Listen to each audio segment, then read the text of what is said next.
Oi, meus amores, bom dia, tudo bem com vocês? Pois é, hoje nós vamos dar início, né, à correção da semana 1 do PET volume 4 e nós vamos corrigir as atividades de história comigo, né, professora Elaine Dark. E essas atividades de história do oitavo ano dessa semana são bem pouquinhas. Então eu vou fazer uma breve explicação sobre o conteúdo e em seguida nós vamos corrigir as atividades. O nosso tema principal são os governos e as sociedades americanas após a independência das colônias da América Espanhola, ok? Então, nós vamos falar especificamente de alguns países americanos após a independência da dominação espanhola. Para começar, a gente vai lembrar dos PETs anteriores que nós tivemos dois grandes líderes, né? De grande importância para os espanhóis, que eles ficaram conhecidos até como libertadores da América, né? E que foi, né, o Simão Bolívar e o José de San Martín. Os dois se tornaram grandes nomes na sociedade latina, né, onde os espanhóis colonizaram. E os ideais deles eram maravilhosos, principalmente do Simão Bolívar, né, que desejava criar o bolivarismo, né, que era uma grande América que iria surgir após a independência de todos os povos que tinham sido colonizados pelos espanhóis. Ele queria que se formasse um território só, em uma história só, né? E aí, o que acontece? Isso, né, a gente já viu que não aconteceu, não foi do jeito que ele esperava, mas mesmo assim os países se tornaram independentes, né? Então, não importa o que aconteceu no final, o que interessa é que realmente se tornaram países independentes, ok. Só que a gente sabe também que quem liderou o processo de independência dos países, em todos os lugares, foram revoltas populares, teve participação de padre, do exército, de escravos, de ex-escravos, e teve a participação dos crioulos. Os crioulos eram filhos de espanhóis nascidos aqui na América. E esses crioulos, eles tinham grandes privilégios políticos já por serem filhos de espanhóis, e tinham grandes privilégios financeiros, a grande maioria eram fazendeiros, né? E esses crioulos, essa sociedade crioula, essa elite crioula, eles eram os líderes das revoluções e automaticamente se tornaram os líderes dos poderes dos países que se tornaram independentes. Ou seja, eles deixaram de ser líderes de revolta e passaram a ser líderes de países. E essas lideranças começaram a não agradar a todos que estavam envolvidos no processo de independência e principalmente a população. Isso gerou em vários países, na Argentina, no México, em Cuba, em vários países, nasceram várias guerras civis e nasceram também alguns pontos, digamos assim, de ditadura extremamente repressora, tá bom? E em alguns desses países, em Cuba, por exemplo, demorou muitos anos para eles conseguirem, digamos assim, ter realmente a sua independência, não só política, mas em geral, tá? Aí no texto fala sobre a famosa doutrina Monroe, que significa América para os americanos. Essa doutrina, ela definia que, a partir de agora, nenhum país da América vai poder ser recolonizado por países europeus ou por qualquer outro lugar. Porque agora, a partir de agora, os Estados Unidos se julgava os protetores, né? Os defensores da América. Então, eles seriam agora... Na verdade, eles queriam era colonizar, né, a América, e acabaram conseguindo, né, infelizmente. Não da forma como antigamente, né, mas muitas coisas que a gente faz, que a gente come, que a gente fala hoje no nosso vocabulário, comumente falando, né, no nosso dia a dia, são expressões, são termos americanos e que a gente usa de forma muito banal, muito básica, né. E aí, o que acontece? Quando a gente fala na doutrina Monroe, os americanos, né, os estadunidenses, não é correto, né, a gente falar nem americano, né, eles falam, mas o correto são os estadunidenses, porque americano todos nós somos, afinal de contas, moramos na América, né? No continente americano. América do Sul, mas não deixa de ser América, correto? Então, essa doutrina Monroe, ela vem meio que substituir aquela colonização antiga, né? Os Estados Unidos vêm meio que para dar aquele suporte. Olha, nós estamos aqui para te proteger, mas você é submisso a nós. Nós somos mais importantes que vocês, tá? Existem dois territórios, que é Cuba e Porto Rico, que ficaram muito tempo sob o protetorado dos Estados Unidos, ou seja, sobre a proteção americana. Dois povos, gente, dois setores que sofreram muito durante o período da colonização espanhola, e mesmo após a independência, são os indígenas, né, os nativos americanos, e principalmente os negros que foram trazidos, né, que vieram da África através do tráfico negreiro para a América e que passaram por anos e anos de escravidão, né? Os indígenas, eles eram perseguidos, eram expulsos das suas terras, perdiam o controle total da sua tribo, da sua cultura, digamos assim. E eram controlados, né? Passaram a ser controlados, as terras passam a ser controladas pelos fazendeiros. Quem eram os fazendeiros? Os crioulos. Então, tudo se encaixa, né? Os crioulos se tornam líderes da revolução e se tornam líderes dos poderes, né? Daquela nova sociedade que está surgindo e continuam mandando em tudo e em todos, só que dominados pelos estadunidenses.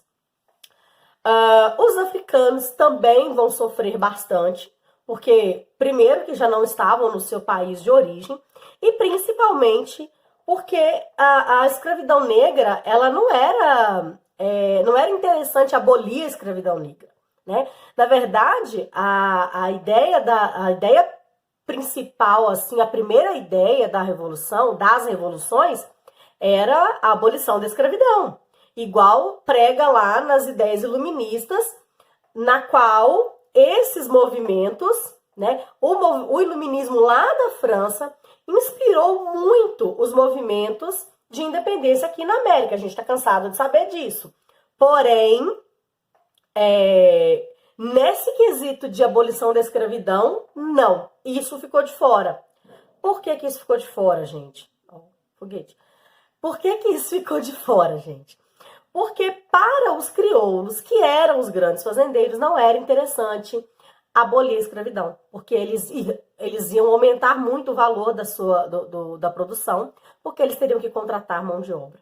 Então, os crioulos, olha, vamos proclamar a independência da América, mas nós não queremos ficar sem a nossa mão de obra gratuita, né? Que é um grande absurdo, mas era esse o interesse deles. Vamos nos tornar países independentes, mas não vamos abrir mão da nossa mão de obra de graça, né? E aí, alguns países, até eu fiz algumas anotações aqui, Chile e o México foram os primeiros países a decretar a abolição da escravidão, logo nos primeiros anos, mas Cuba, por exemplo, só decretou a abolição da escravidão 2 anos antes do Brasil, né? Tipo, Cuba em 1886 e nós em 1888, 2 anos depois. Então, esse texto ele vai falar pra gente sobre os interesses da sociedade, do Simão Bolívar e do José de San Martín, eram de grandes feitos para a população inteira. Porém, a elite crioula, que realmente comandou as lutas de independência, tomam o poder e não permitem que esses desejos iluministas do restante dos revoltosos se tornem realidade. Agora nós vamos partir para a nossa correção das atividades, que são apenas 1, 2, 3, 4, 5 questões, tá bom? Então, gente, agora nós vamos dar início, né, ao nosso plano de estudos tutorados, 8º ano, semana 1 do PET, volume 4, tá? E o nosso tema, como eu já falei para vocês, é os governos e as sociedades americanas após a independência em relação à Espanha. Então, eu já falei para vocês sobre o Simão Bolívar e o José de San Martín, que ficaram conhecidos como os libertadores da América, e queriam uma sociedade igualitária para todos, mas que não conseguiram. E falei para vocês também sobre... falei sobre a elite crioula, que liderou tanto as revoluções como liderava o poder, né, na época. Falei também sobre a doutrina Monroe, que tinha o lema de América para os americanos, que desejava ter quase que um novo tipo de colonização, né? Não permitiriam que outros povos viessem colonizar os povos da América, mas eles iam fornecer um protetorado aos demais países. Falamos sobre a escravidão indígena e a escravidão negra. Então vamos para as atividades.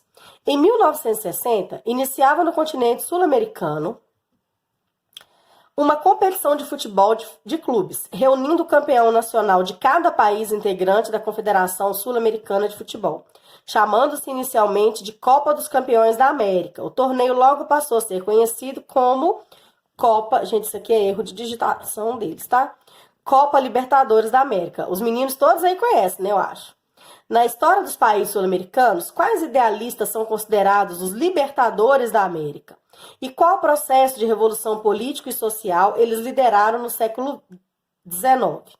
Os líderes foram, falei para vocês, Simão Bolívar e José de San Martín, ou José de San Martín.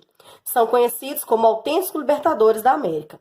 Participaram da independência de diversos países que lutaram na América contra os espanhóis no século XVII e século XIX, tá? Do século XVII até o século XIX, na verdade, né? E esses idealizadores, né, como a pergunta mesmo diz, qual foi o processo revolucionário? Foi uma união popular, né, como eu já falei para vocês, onde eles vão se unir a várias classes sociais para correr atrás dessa independência. Com base no texto estudado e com auxílio de seu livro didático, responda: o que foi a doutrina Monroe? Os norte-americanos reivindicavam o direito de garantir a independência dos países das Américas, proibindo qualquer nação europeia de colonizar essas terras. Gente, essa frase eu peguei do texto aqui de cima, tá? Tá aqui, ó. Doutrina Monroe. Os norte-americanos reivindicavam o direito de garantir a independência dos países das Américas, proibindo qualquer nação europeia de tentar recolonizar essas terras. O seu lema era América para os americanos. O interesse era garantir a supremacia e a influência política e econômica americana e estadunidense sobre os demais países. Também está no texto, tá?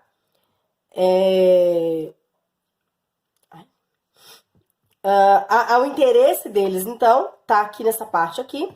O interesse era manter a supremacia, tá? Cadê? Essa supremacia americana, bem como sua influência política e econômica sobre os demais países. Deu aos estadunidenses a condição de defender o lema América é para os americanos. Letra B. Países como Cuba e Porto Rico tornaram-se realmente independentes no século XIX? Justifique. Não. Na verdade, gente, eles se tornam independentes da Espanha, mas eles se tornam um protetorado dos Estados Unidos. Ou seja, ele se torna independente da Espanha e começa a ser dependente agora dos Estados Unidos. A elite crioula tinha interesse em promover a imediata libertação dos escravizados? Não. Justifique. Eles até seguiam os ideais iluministas, que defendiam o fim da escravidão e a igualdade entre os homens. Porém, tinham grandes interesses econômicos, faltou um i aqui, na mão de obra escrava, que é o que eu falei para vocês. Se eles libertassem os escravos, eles deveriam contratar uma mão de obra que para eles não era interessante financeiramente. Em sua opinião, então essa é uma questão mais pessoal, o processo de independência trouxe liberdade a todos os habitantes da América Espanhola? Na minha opinião, não, tá? Estas ações estão de acordo com as ideias iluministas? Também não. Justifique. As duas primeiras perguntas, a resposta é a mesma, não. Ou seja, não trouxe igualdade para todos os habitantes, porque continuou tendo escravo. E as ações obedeciam às ideias iluministas? Não, porque senão todo mundo tinha sido libertado. Então, as ideias do iluminismo eram de liberdade e igualdade entre todos, que não existe nessa sociedade americana que se desenvolve nesse período. Por quê, gente? Porque continuou tendo a escravidão, tá bom? Então, nós ficamos por aqui hoje. Essa foi a nossa semana 1 do PET 4 de História. Até mais, fiquem com Deus. Se precisar, estou à disposição. Beijos!